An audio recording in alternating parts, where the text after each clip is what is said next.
प्रकार का व्यवहार इन दलों का रहा है वो अत्यंत दुर्भाग्यपूर्ण रहा है। हम सब जानते हैं कि देश के अंदर अनेक समस्याएं थी 2014 के पहले, क्योंकि 2014 के पहले देश के अंदर जिन लोगों ने ज्यादा समय तक शासन किया था उसमें कांग्रेस और उसके सहयोगी दल ज्यादा थे। उन्होंने समस्याएं ज्यादा दी, वे समस्याओं के समाधान पर विश्वास नहीं करते थे। और आपने देखा होगा 14 के बाद मोदी जी के प्रधानमंत्री बनने के बाद उन समस्याओं का एक एक करके समाधान होता हुआ गया। आज देश के अंदर जम्मू कश्मीर देश के अंदर आतंकवाद का सबसे बड़ा मुद्दा बना था, आज जम्मू कश्मीर की समस्या का समाधान हो गया है। दार्जिलिंग का नौजवान भी अगर चाहेगा आज के दिन कि वह जम्मू कश्मीर के अंदर अपने लिए जमीन और मकान खरीदना चाहता है, कोई आपको रोक नहीं सकता है। आप भी पूरे मजबूती के साथ जम्मू कश्मीर के अंदर अपने लिए जमीन और मकान खरीदने के अधिकारी हो सकते हैं। यह अधिकार मोदी जी ने आपको दिया, यह अधिकार लिया था कांग्रेस ने, लेकिन मोदी जी ने वापस यह अधिकार देश के नागरिकों को दिया। आज जम्मू कश्मीर विकास की प्रक्रिया के साथ जुड़ करके तेजी के साथ आगे बढ़ रहा है। भाइयों बहनों, बोडोलैंड की समस्या, मैं भी असम विधानसभा चुनाव में गया था। कितने भी तेजी के साथ विकास की इस प्रक्रिया के साथ आज बोडोलैंड आगे जुड़ रहा है। आज वहां का नौजवान खुशहाल है।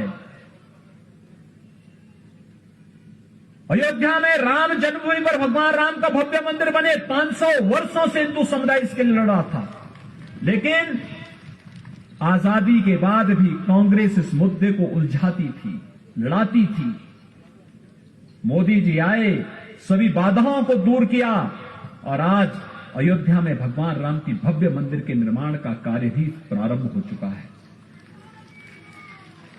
भाइयों बहनों, ऐसे ही बंगाल विधानसभा का चुनाव बंगाल की समस्याओं के समाधान के साथ साथ दार्जिलिंग क्षेत्र में गोरखा समुदाय की समस्याओं के समाधान का भी एक माध्यम बनना चाहिए। और यही अपील करने के लिए आज मैं आपके बीच आया हूं। आखिर क्यों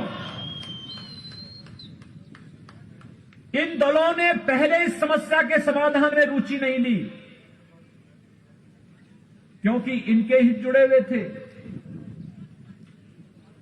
इनके द्वारा शोषण किया जाता था, विकास के नाम पर आने वाले पैसे में लूट खसोट मची हुई थी। यहां की भरपूर प्राकृतिक संपदा को, जिसको आपके पूर्वजों ने संरक्षित किया था, उसका वे दोहन करना चाहते थे और आपके पूर्वजों ने उस लड़ाई को लड़ करके उसका दोहन नहीं करने दिया तो उन पर अत्याचार होना प्रारंभ हुआ था। आज उस समस्या का समाधान करने के लिए ही कि भारत के संविधान के दायरे में रह करके हम यहां की समस्या का समाधान करेंगे। भारतीय जनता पार्टी इस बात का आश्वासन देने के लिए आपके बीच आई है। आपने श्री राजू बिष्ट को यहां से सांसद बनाया, वे यहां से आपकी समस्याओं को देश के सर्वोच्च मंच पर रखते हैं, विकास की योजनाओं को लेकर के यहां पर आ रहे हैं। लेकिन जब भारतीय जनता पार्टी का एमएलए भी यहां से चुनाव जीतेगा, बंगाल के अंदर भारतीय जनता पार्टी की सरकार बनेगी, तो डबल इंजन की सरकार की गति भी कई गुना होती है। ये वैसे ही जैसे उत्तर प्रदेश के अंदर आज है। आज आप उत्तर प्रदेश के अंदर विकास की प्रक्रिया को जोड़ते हुए देख सकते हैं। उत्तर प्रदेश, 4 वर्ष पहले उत्तर प्रदेश के बारे में कहा जाता था कि यहां अराजकता है, गुंडागिर्दी है, दंगा होते हैं, पर्व त्योहार शांतिपूर्ण ढंग से नहीं मनाए जा सकते। लेकिन 4 वर्ष के अंदर उत्तर प्रदेश के अंदर एक भी दंगा नहीं हुआ। भाजपा आने के बाद दंगे समाप्त हुए। हर पर्व और त्योहार शांतिपूर्ण ढंग से मनाए जा रहे हैं। कुंभ का आयोजन हम लोगों ने प्रयागराज की धरती पर किया था, गंगा यमुना सरस्वती के त्रिवेणी पर। 24 करोड़ से ज्यादा श्रद्धालु वहां पर आए थे। 24 करोड़ से ज्यादा। अयोध्या में भगवान राम के भव्य मंदिर के निर्माण का कार्य प्रारंभ हो चुका है और आज विकास की किस तेजी के साथ उत्तर प्रदेश आगे बढ़ रहा है। आप अनुमान करिए, उत्तर प्रदेश में 4 वर्ष के अंदर 40 लाख गरीबों को एक एक आवास उपलब्ध हो गया है। 1 करोड़ 38 लाख गरीब परिवारों को निःशुल्क विद्युत के कनेक्शन, 1 करोड़ 57 लाख गरीबों को रसोई गैस के निःशुल्क कनेक्शन, 2 करोड़ 62 लाख गरीब परिवारों को एक एक शौचालय, 6 करोड़ गरीबों को 5 लाख रुपए सालाना आयुष्मान भारत की सुविधा, जिसमें 5 लाख रुपए हर वर्ष उन परिवारों को स्वास्थ्य बीमा के लिए सरकार के द्वारा उपलब्ध कराए जा रहे हैं। 2 करोड़ 42 लाख किसानों को प्रधानमंत्री किसान सम्मान निधि में 6,000 रुपए हर वर्ष उपलब्ध कराए जा रहे हैं। भाइयों बहनों, 14 करोड़ गरीबों को अकेले उत्तर प्रदेश के अंदर मुफ्त में राशन उपलब्ध करवाने का कार्य किया जा रहा है। ये काम गरीब कल्याण के हैं।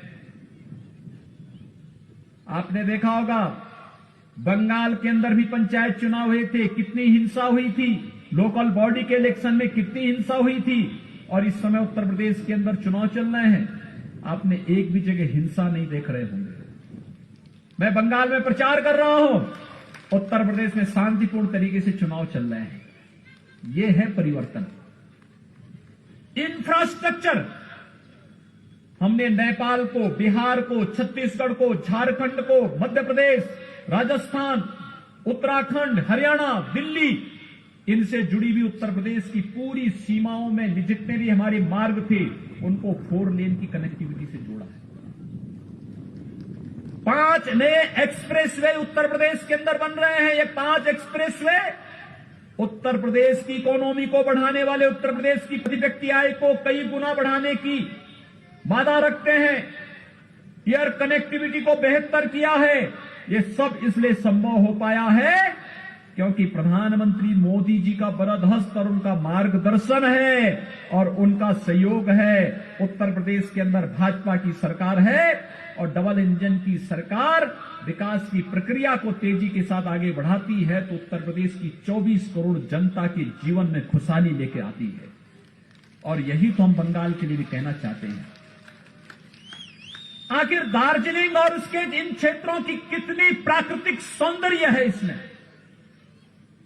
ये प्राकृतिक सौंदर्य यहां पे पर्यटन की संभावनाओं को भी आगे बढ़ाता है।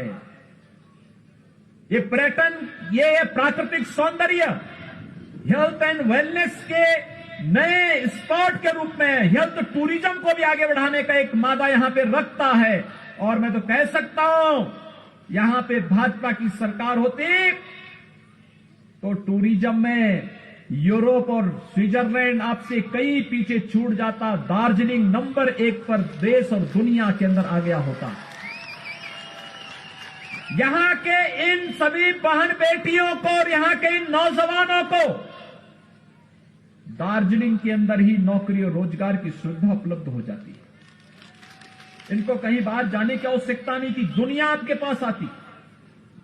ये संभावनाएं यहां पर है, लेकिन इन संभावनाओं को आगे बढ़ाने का जो अवसर है वो ये चुनाव है। और इसलिए मैंने कहा कि बंगाल का चुनाव हमारे लिए सत्ता परिवर्तन मात्र एक माध्यम नहीं है। बंगाल के अंदर हर एक क्षेत्र में खुशहाली लाने का एक माध्यम भी है, समृद्धि लाने का माध्यम भी है। भाइयों बहनों, 4 वर्ष में हम लोगों ने उत्तर प्रदेश की प्रति व्यक्ति आय दुगने से अधिक की है और बंगाल के अंदर 10 वर्षों में टीएमसी की सरकार में प्रति व्यक्ति आय में बढ़ोतरी हुई है, घटा है। यहां पर नागरिक के जीवन स्तर को कम करने का कार्य टीएमसी के गुंडों ने किया है, लूट खसोट मचाई है। योजनाओं का लाभ यहां के नागरिकों को नहीं मिल पाता है। विकास की योजनाएं या तो टीएमसी लागू नहीं होने देती है और अगर हो भी गई तो उसको बीच में ही हड़प लिया जाता है, नागरिक तक, आम नागरिक तक नहीं पहुंचने दिया जाता है। क्या नहीं है आपके पास? सब कुछ तो है, केवल उचित नेतृत्व और मार्गदर्शन की है। और आपने श्री राजू बिष्ट को यहां से सांसद बनाया, अब उनके साथ सहयोग करने के लिए एमएलए भी दीजिए, हर एक क्षेत्र में एमएलए भी दीजिए। भाइयों बहनों, आप देखना विकास कैसे आगे बढ़ता है। विकास तेजी के साथ आगे बढ़ता हुआ दिखाई देगा। मुझे आश्चर्य होता है, यहां पर गोरखा समुदाय पर तो अत्याचार हुआ ही, चाय बागान के श्रमिकों के साथ कितना शोषण हुआ। देश के अंदर उनको प्रतिदिन जो उनका मानदेय है 300-350 रुपए प्रतिदिन मिलता है, उनको जमीन के पट्टे मिलते हैं। लेकिन बंगाल के अंदर यहां पर 200 रुपए भी नहीं मिलते, उसमें भी शोषण होता है, जमीन का पट्टा नहीं मिलता है। उनके सामने अपने जीवन को बचाने की भी समस्या है और आजीविका को बचाने की भी समस्या है। जीवन और जीविका दोनों को बचाने के लिए भारतीय जनता पार्टी आपके बीच में काम करना चाहती है और इसी के लिए आज हम सब आपके बीच आए हैं। भाइयों बहनों, जो पार संभावनाएं यहां पर है टूरिज्म के साथ साथ, आखिर यहां पे यूनिवर्सिटी क्यों नहीं बननी चाहिए? क्यों नहीं बननी चाहिए? अगर अच्छी सरकार होती, बंगाल के अंदर विकास की सोच वाली सरकार होती, तो जैसे उत्तर प्रदेश के अंदर 2 एम्स बन रहे हैं, 4 वर्ष में 30 नए medical college, government medical college हम लोग बना रहे हैं, 30 मेडिकल कॉलेजेस नए बना रहे हैं, एम्स, आईएम, आईआईटी, इंफ्रास्ट्रक्चर के लिए नए एयरपोर्ट जैसे उत्तर प्रदेश के अंदर बन रहे हैं, ऐसे ही बंगाल के अंदर रुचि लेने वाली सरकार होती तो उनका लाभ बंगाल के नागरिकों को, दार्जिलिंग के नागरिकों को भी मिला होता। लेकिन दीदी तो हर काम के लिए चिढ़ जाती है, नाराज हो जाती है, इस कदर होती है कि अब तो गरीबों का राशन तो इन्होंने लूटा ही, यहां के जीवन पर तो इन्होंने संकट डाला ही, आजीविका पर भी डकैती डालने का काम किया और आजीविका के साथ साथ आस्था के साथ भी खिलवाड़ किया। यानी दीदी पहले दुर्गा पूजा रोकती है, फिर सरस्वती पूजा रोकती है और अब तो कहती है कि जय श्री राम बोलोगे तो जेल में डाल देंगे। बंगाल के अंदर अजीब सी स्थिति पैदा करने का प्रयास हो रहा है। बंगाल की धरती तो हमारे लिए बड़ी पवित्र धरती है, आध्यात्मिक गुरुओं को देने वाली धरती है। रामकृष्ण परमहंस, स्वामी विवेकानंद, एक लंबी श्रृंखला चलती है। गुरुदेव रविंद्रनाथ टैगोर, बंकिम चंद्र चट्टोपाध्याय, भारत को राष्ट्रगान और राष्ट्रगीत देने वाली धरती है बंगाल की धरती। लेकिन आज दीदी कहती है कि जय श्री राम बोलोगे तो जेल के अंदर डाल देंगे। मैं ये शब्द सुनना नहीं चाहता। पता नहीं दीदी ऐसे क्यों चिढ़ रही है, लेकिन मैं एक बात को मानता हूं और भाइयों बहनों मैं आप सबसे भी कहूंगा, अयोध्या में राम जन्मभूमि आंदोलन के साथ हम जुड़े रहे, शुरू से जुड़े रहे। 1949 में जब रामलला का प्रकटीकरण हुआ था, गोरखनाथ मंदिर ने उस आंदोलन को लीड किया था। मेरे पूज्य गुरुदेव और मेरे पूज्य दादा गुरु इस आंदोलन के साथ शुरू से जुड़े रहे हैं, उस आंदोलन को नेतृत्व प्रदान करते थे। और मैंने इस बात को महसूस किया है, जिसने भी राम का विरोध किया, वो चाहे रामायण काल में किया होगा और चाहे आज के इस काल में कर रहे हैं, उसकी दुर्गति तय है। उसकी भलाई नहीं हो पाई, उसका उन्नयन और उसका उत्थान नहीं हो पाया। लेकिन कब टीएमसी के लोगों की समझ में ये बात आएगी? उत्तर प्रदेश के अंदर देख रहे होंगे, जिन लोगों ने राम भक्तों पर गोलियां चलाई थी, जिन लोगों ने भगवान राम का विरोध किया था, आज उनकी क्या दुर्गति हो रही है। लेकिन बंगाल के अंदर भी अगर राम का विरोध करोगे तो बंगाल की जनता और दार्जिलिंग की जनता इसे बर्दाश्त नहीं करेगी। और यही तो यहां पर बंगाल के अंदर जब मैं आ रहा था अभी यहां पर, ये 12 से 15 किलोमीटर इस पहाड़ी रास्ते से आते हुए जब मैं आपके बीच में पहुंचा हूं, जहां भी मैं देखता था माताएं, बहनें, नौजवान, यहां के नागरिक, आम नागरिक तो सड़कों पे था, जैसे ही मुझे देखता था अभिवादन करता था जय श्री राम का। हर ओर से एक ही नारा था, जय श्री राम का। और भाइयों बहनों, हमारे यहां तो राम के बगैर कोई यात्रा होती ही नहीं है। जन्म लेते हैं, बच्चा जन्म लेता है, अखंड रामायण का पाठ हो जाता है। कोई मांगलिक कार्यक्रम होता है, राम के बगैर होता ही नहीं। जन्म से लेकर के मरण तक की पूरी यात्रा राम के बगैर अधूरी है हमारे यहां। लेकिन यहां पर दीदी कहती है राम का नाम नहीं लेने देंगे। मैं दीदी को बताना चाहूंगा, बहुत सारे लोग हुए हैं जिन्होंने राम का विरोध किया, इतिहास में सब गायब हो गए, कोई पूछता ही नहीं। राम भक्तों को सदैव विजय मिली है। और भाइयों बहनों, आज मैं आप सबसे यही अपील करने के लिए आया हूं, हमें सोनार बांग्ला के सपने को साकार करने के लिए कार्य करना है। गोरखा समुदाय की समस्याओं के समाधान के लिए कार्य करना है। हमें इस बात को ध्यान में रखना होगा, भारत के संविधान के दायरे में रह करके भारत के अंदर हर समुदाय की समस्या का समाधान आज की केंद्र में मोदी जी के नेतृत्व की सरकार करने को प्रतिबद्ध है। और भाइयों बहनों, हम सबको मोदी जी के विजन पर कार्य करना है।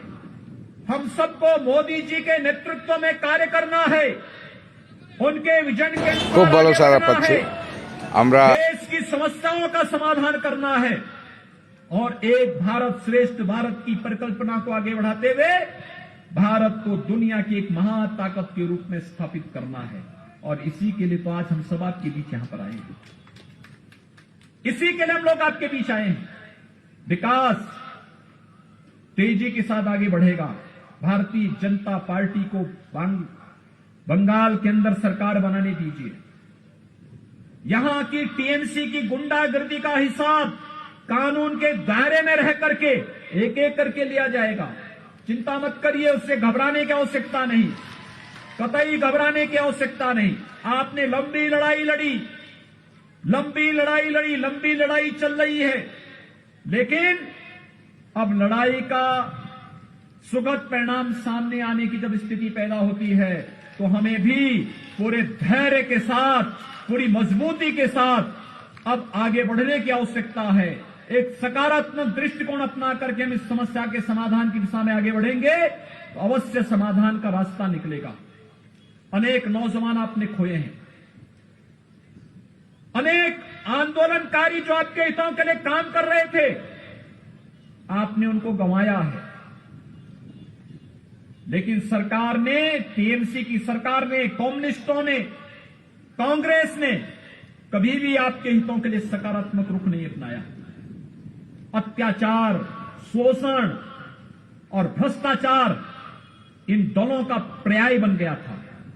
और भाइयों बहनों, आज आपको आश्वस्त करने के लिए आए हैं। भारतीय जनता पार्टी समस्या को उलझाने नहीं, समस्या को सुलझाने में विश्वास करती है।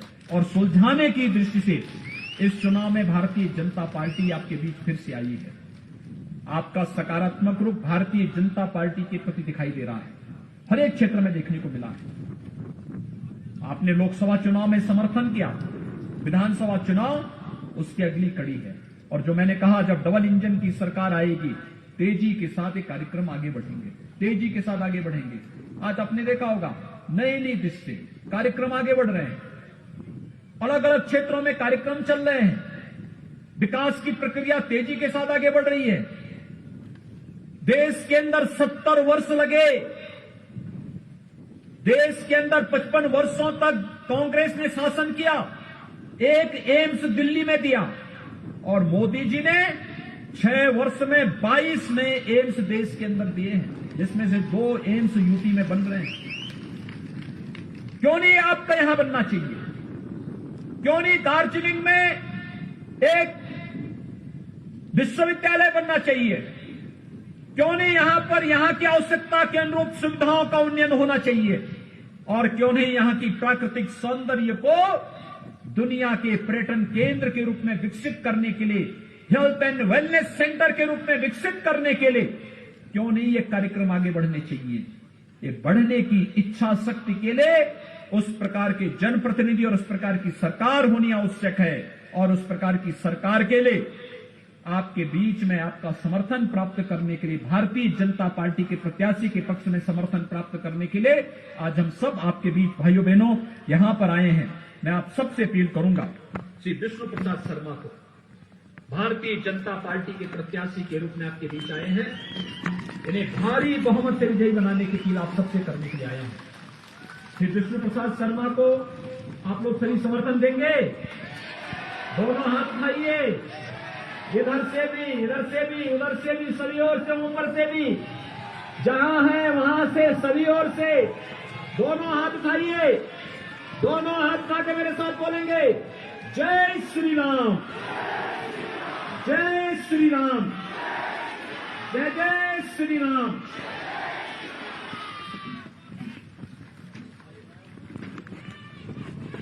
धन्यवाद।